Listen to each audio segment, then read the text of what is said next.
Trabalhar com a academia, aprender na academia é um prazer. Eu comecei com aquela pessoa que toda a gente fala e conhecia, que é o Rui Lima, e com ele fiz o curso acreditado de Tecnologias do primeiro ciclo. Eu até tinha um bocadinho assim a pretensão de que sabia um bocadinho disto. Depois de fazer o curso, aquilo que eu sabia era quase nada. E é muito interessante trabalhar com o professor Rui Lima. Descobri também o curso da escola virtual. Aí também aprendi a potencializar tudo aquilo que eu já conhecia e a utilizar os recursos de uma forma assertiva e que me permitem melhorar muito quando eu utilizo a escola virtual. Iniciei ainda há pouco tempo também o curso acreditado da doutora Ariana Cosme, a mentora da gestão flexível do currículo. Se penso parar aqui nos cursos da academia de maneira nenhuma.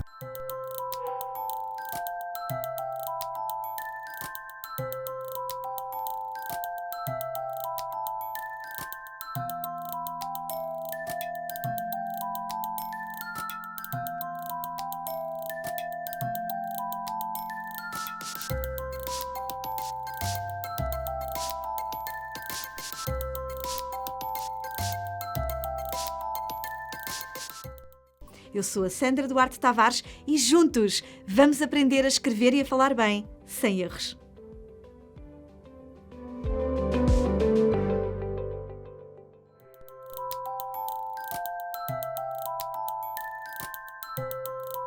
O meu nome é José Coentrão, sou enfermeiro de Serviço de Urgência Pediátrica e quero ajudá-lo a preparar-se para agir de forma rápida e eficaz numa situação de emergência. Porque a informação salva vidas.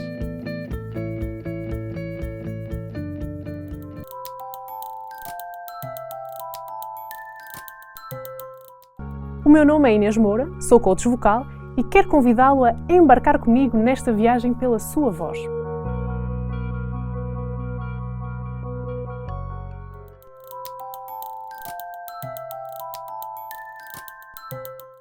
Mi nombre es Juan Fernando Gou. Soy psicólogo y un apasionado del coaching y la educación. O meu nome é Daniela Laranjeira, sou educadora social e coach. ¿Quieres ser más feliz en el aula? Venha conhecer algumas ferramentas de coaching educativo e aceite o nosso desafio.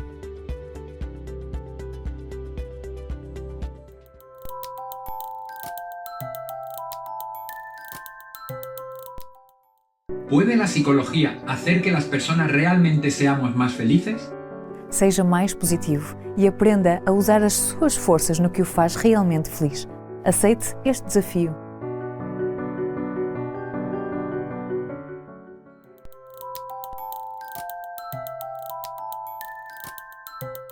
Meu nome é Rómulo Neves, sou professor e convido-vos a entrar neste desafio de não deixar ninguém para trás.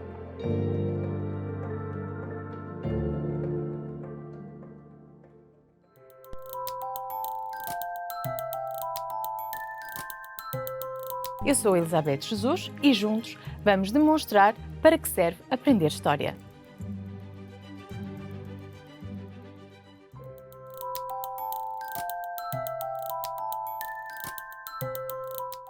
Eu sou o João Barroso e permita-me acompanhá-lo nesta jornada para aprender a gerir melhor o seu dinheiro.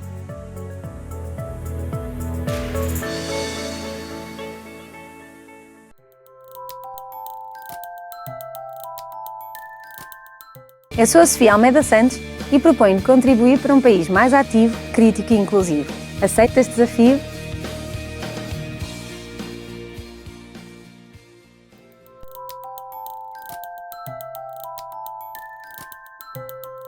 Meu nome é Marco Bento, sou professor e um apaixonado por tecnologia educativa.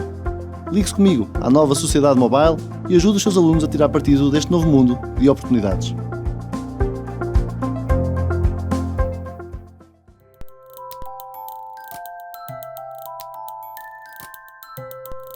Chamo-me Luís Pereira. Entre na rede e venha comigo aprender mais sobre a desafiante tarefa de dominar os média digitais.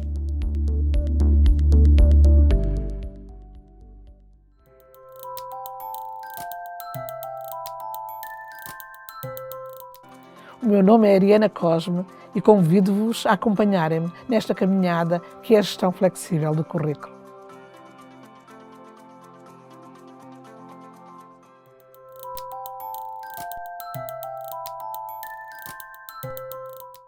O meu nome é Rui Lima, sou um entusiasta da educação e da tecnologia e este curso é o meu desafio para si.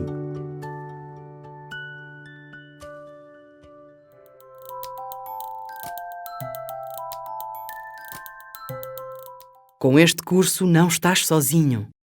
Nele encontras dicas, métodos e estratégias para que, estudando menos, estudes melhor.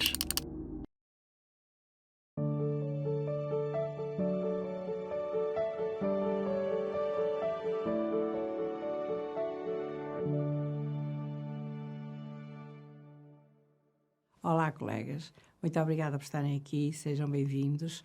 Vou-vos apresentar a minha equipa do Máximo, do Novo Máximo, que é constituída por um grupo alargado.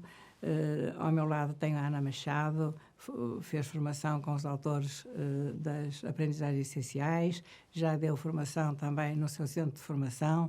Todos nós fizemos formação com os autores dos programas, dos novos programas. O Bruno Roque também já fez formação, também fez formação com os autores. O Pedro Almeida também a mesma coisa, já fez formação no Centro de Formação de Pombal, ao qual está ligado. O António Pinto, já vosso conhecido, assim como o Luís Guerreiro, já faziam parte da equipa dos máximos que os colegas hoje utilizam. Máximo 10, máximo 11 e máximo 12. A equipa de MACS é uma equipa que os colegas também já conhecem, tem elementos comuns com a matemática EA, porque há conteúdos que são comuns também à matemática EA, ajudámos-nos todos uns aos outros. Destaco aqui a Sandra Bolinhas, que é da Zona Sul, e mais também queria falar um abraço especial também para o Bruno Ribeiro, que é fantástico, e são dois elementos fantásticos que constituem esta equipa, e construímos um manual completamente diferente daquilo que nós tínhamos, porque este programa aparentemente é igual, ou seja, os tópicos são os mesmos, mas a forma de trabalhar é completamente diferente. O programa dá indicações sobre objetivos específicos, sobre indicações metodológicas e que nós achamos muito positivas e por isso pusemos em prática. Aguardem por isso um excelente manual de MACS. E agora o meu colega Bruno vai-vos falar das novidades do programa de Matemática EA. O 10º ano de Matemática A e MACS traz-nos novidades nas ações estratégicas de ensino pelos professores, mas também algumas outras novidades relativamente aos temas trabalhados. Começamos com a Matemática A. Modelos matemáticos para a cidadania, que é uma novidade. Estatística. Geometria sintética no plano, a outra novidade. Funções e geometria analítica no plano e no espaço. Esta é a sequência de temas proposta pelos autores das aprendizagens essenciais, mas não é obrigatória. Destacamos aqui a referência ao trabalho de projeto e que pode ser realizado em qualquer um dos temas da disciplina. Ao contrário da Matemática A MACS não são muitas as novidades relativamente aos temas trabalhados. Modelos matemáticos nas eleições e na partilha, estatística e modelos matemáticos financeiros, nos salários e na poupança e no crédito. Também aqui destacamos a realização de pelo menos um trabalho de projeto num tema à escolha. Na planificação proposta pelos autores das aprendizagens essenciais, sobram a Matemática A e MACS algumas semanas que propomos que sejam usadas para atividades de avaliação, de recuperação de aprendizagens e outros projetos específicos de cada escola e que considerem importantes. Apresentamos aqui as ideias-chave preconizadas nas aprendizagens essenciais.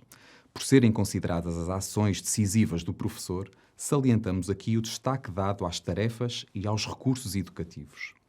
Citando as aprendizagens essenciais, as tarefas devem ser interessantes, desafiantes e envolver a matemática relevante.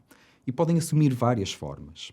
Podem ser um problema, uma questão exploratória, um exercício de aplicação, um pequeno projeto ou até uma pesquisa de aprofundamento.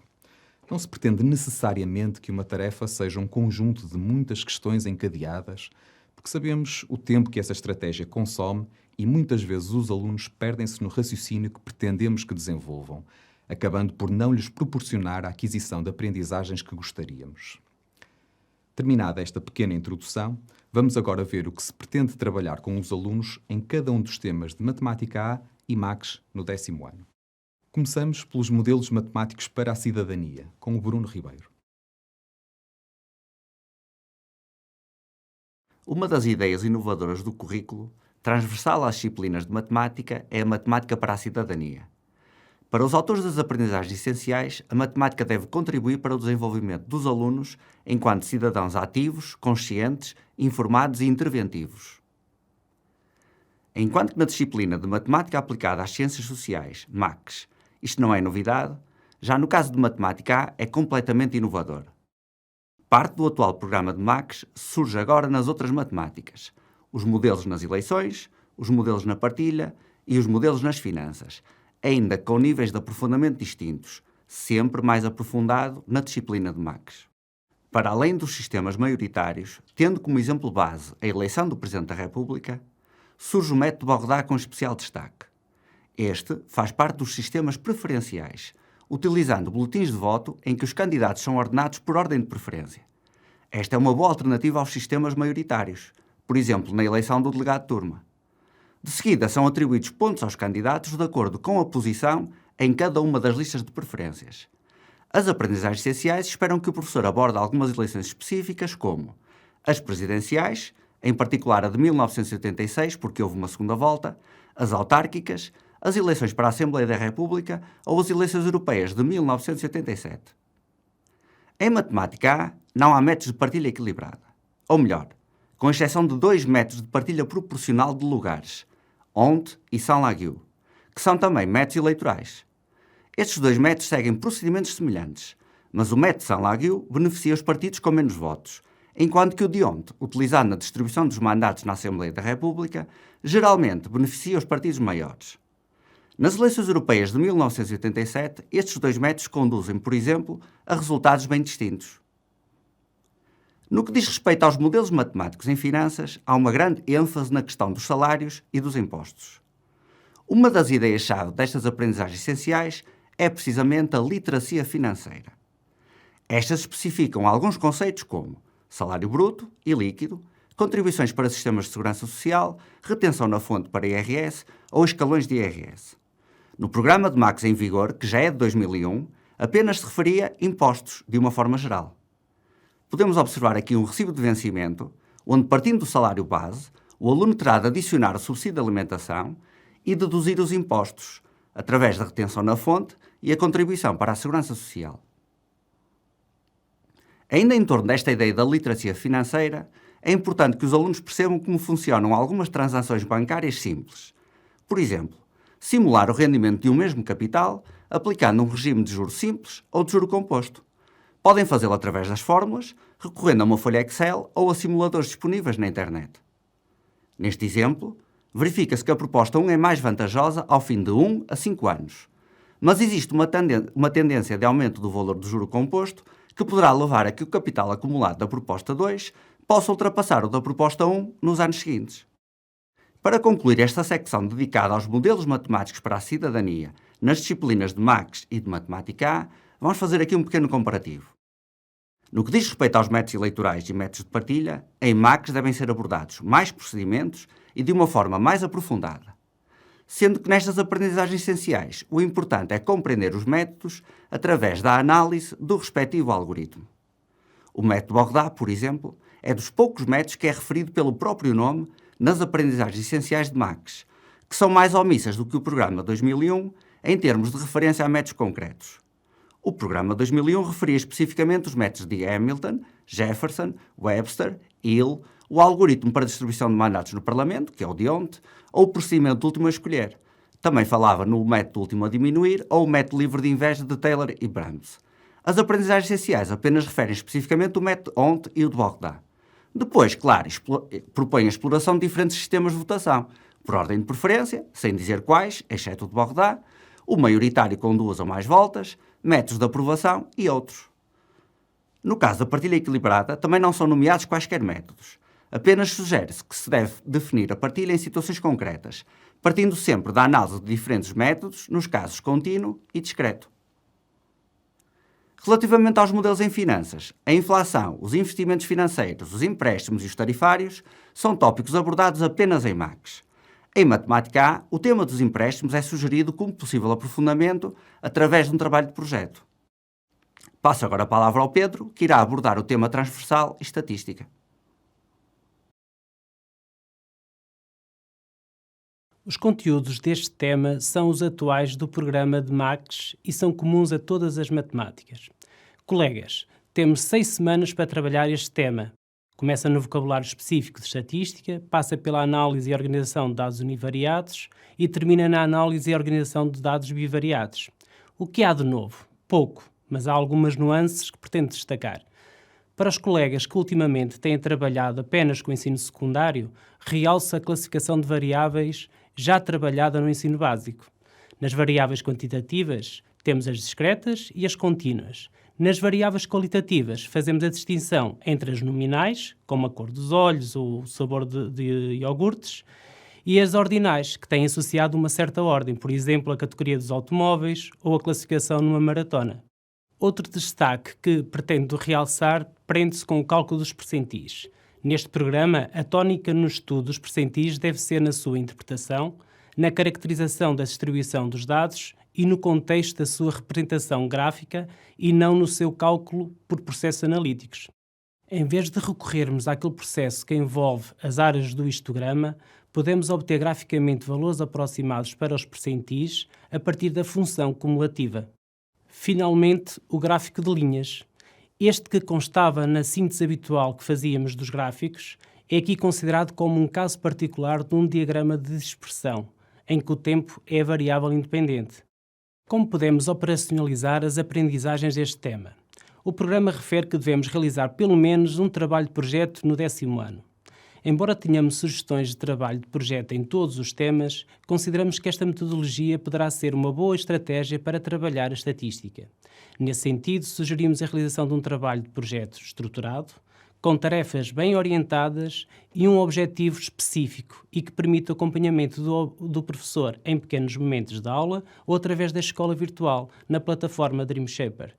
Uma das nossas propostas envolve os jogos tradicionais, para permitir a integração de alunos oriundos de outros países, promovendo a partilha de experiências e tradições e o conhecimento de outras culturas.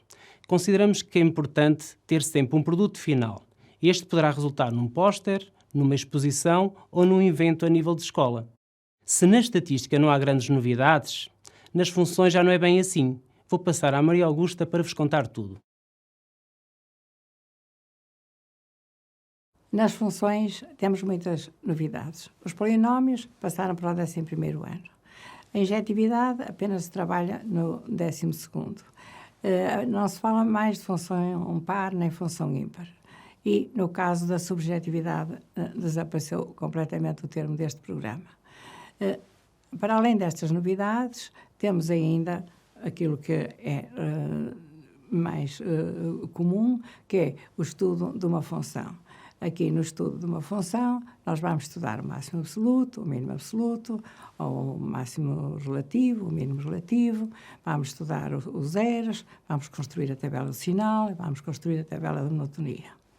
Aqui, nesta parte, nós achamos que devemos falar também nas definições rigorosas. Mas, a propósito disso, quero dizer-vos que nós vamos fazer um estudo muito exaustivo da função afim e depois da função quadrática e depois, no final, nas funções definidas por ramos. Passamos então a falar desta questão dos extremos absolutos e relativos e das tabelas de monotonia e do sinal. Sabemos que aqui há alunos que até apresentam grandes dificuldades em compreender os conceitos rigorosos, mas nós não abdicamos deles, entendemos que existem alunos intelectualmente exigentes e por isso o manual deve responder. Não ficamos então assim apenas pelo abstrato, darão os colegas a importância ao conteúdo que acharem que devem, de acordo com os alunos que têm à vossa frente. No que diz respeito à função afim, antes do estudo da função quadrática, nós vamos dar-lhe muita importância, estudá-la com muito cuidado, sempre acompanhados com a nossa calculadora gráfica, que também pode ser utilizada no GeoGebra. E como vamos então estudar a função quadrática? Vamos começar por trabalhar as transformações dos gráficos da função.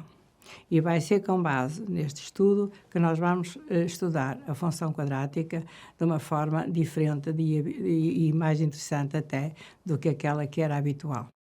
No caso nesta situação, os alunos não conhecem ainda a forma resolvente e também não vou precisar absolutamente dela para nada. Queria só referir que nós não estudamos aqui uma das transformações dos gráficos das funções que até agora estudávamos, ou seja, a dilatação e contração na horizontal. Portanto, apenas as outras transformações que nós habitualmente já estudávamos. Então, vamos ver como é que nós estudamos a função quadrática. O nosso objetivo, o nosso segredo, é escrever a função na forma ax menos h ao quadrado mais k. Ou seja, o segredo está em determinar as coordenadas do vértice. Então, se eu tenho a função f de x igual a ax quadrado, já os alunos sabem, do ano anterior, que a abscissa do vértice é 0 e a ordenada também. As coordenadas do vértice são 0, 0. E no caso de eu ter, por exemplo, ax quadrado mais b, como é que eu escrevo a função na forma ax menos h ao quadrado mais k? Ora, também sei aqui que a abscissa do vértice é 0 e que, afinal, o ax quadrado mais b, o b a única coisa que faz é a deslocação na vertical e por isso vou à função e substituo a abscissa, o x por 0 e obtenho a ordenada e o a já lá está. Portanto, assim está escrita a forma f de x a x menos h ao quadrado mais k. E se agora a função for do tipo f de x igual a x quadrado mais bx? Bem, então neste caso também é muito simples. Eu vou pôr o x em evidência e descubro os zeros. E ao descobrir os zeros, eu já sei que a função quadrática é assim ou então é assim. E que tenha um eixo de simetria que interseta o eixo OX exatamente na abscissa do vértice. E aqui, este ponto é o ponto médio. Basta calcular a soma das abscissas e dividir por 2 e tenho a abscissa do vértice, que era ordenada. Vou à função original, determino a ordenada e o a já lá está. E como bem, é extremamente simples escrever a função na forma ax menos h ao quadrado mais k. E se eu tiver a função completa? Na forma ax quadrado mais bx mais c. Já sabemos, com o estudo prévio das transformações dos gráficos, que aquele C, a única coisa que provoca é a deslocação, a translação na vertical. Então, nesse caso, é muito simples. Esqueço o C, momentaneamente, volto a x quadrado mais bx, volto a pôr x em evidência, determino os zeros, a soma dos zeros, determino a abscissa do vértice, determinada a abscissa do vértice, vou à função dada, a tal que tem o C, e determino a ordenada. Determinada a ordenada, o a já lá está, e a função está escrita na forma ax menos h ao quadrado mais k.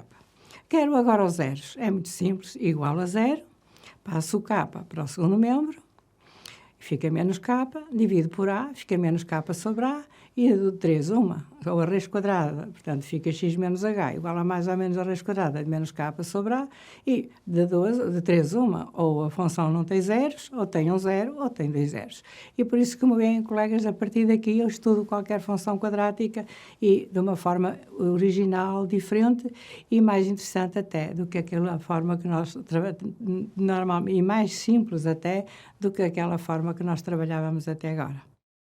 Bem, e então, depois, a partir daqui, vamos resolver os problemas com a utilização da função quadrática. Também faz parte do programa nós trabalharmos, darmos equações de segundo grau e inequações de segundo grau, a resolução dessas equações. Vamos deduzir a fórmula resolvente, vamos determinar, falar muito do delta, resolver aqueles problemas tradicionais que envolvem o delta e que nos conduzem a uma equação ou uma inequação de segundo grau. O programa também refere a soma e o produto das raízes. Por exemplo, olha, existem 2 números reais cuja soma seja 1/3 e o produto seja de 3/4. Eu não sei, construo a equação, é x ao quadrado menos x mais p igual a 0, e eu logo vou ver se existem os tais números ou não. Portanto, resolver problemas deste tipo. E no que diz respeito às funções definidas por ramos, temos aqui uma grande novidade. Sabem qual é? É que não há novidade nenhuma. Ou seja, é tal e qual como fazíamos até agora. Por isso, colegas, vamos ter aqui um trabalho com funções diferente, interessante, muito contextualizado, sempre com a tecnologia como companhia. E agora vou passar a palavra para vos falar de geometria à nossa colega de equipa, Ana Machado. No que diz respeito à geometria sintética no plano, vamos falar sobre os pontos notáveis de um triângulo, da reta de Euler e da circunferência de 9 pontos. Relativamente a alguns destes assuntos, já foram referidos no programa antigo do 9º ano. Uma das características deste programa é usar ambientes de geometria dinâmica para os alunos poderem conjecturar. Os autores do programa são da opinião que fazer demonstrações formais desenvolve o raciocínio dedutivo ou lógico do aluno. Portanto, é importante investir neste tema. E agora, relativamente à geometria analítica, não há grande processos ou grandes assuntos a acrescentar ao que nós temos. Vamos falar da geometria analítica no plano, da geometria analítica no espaço e de vetores no plano e no espaço.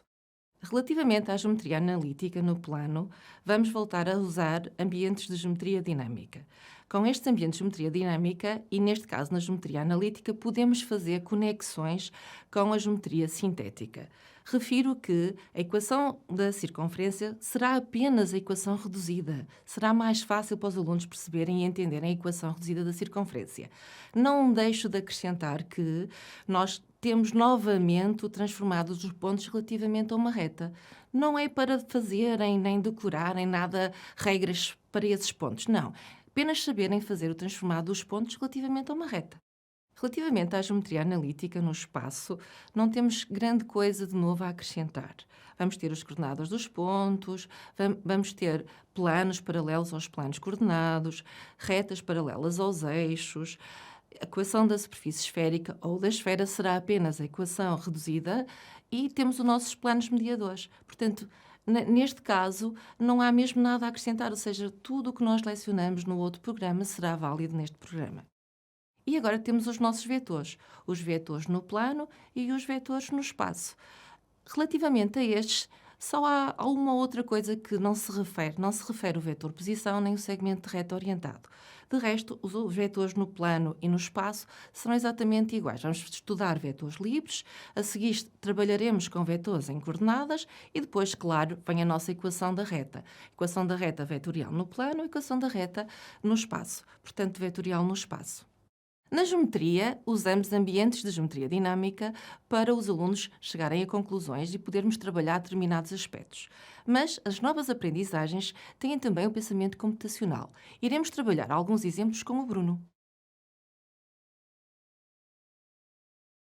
À semelhança das outras aprendizagens essenciais de matemática, também aqui há um destaque claro para o pensamento computacional, que pode ser trabalhado com tecnologia, com uma destas 3 ferramentas, ou mesmo sem tecnologia. Mas vamos destacar a maior novidade, o Python.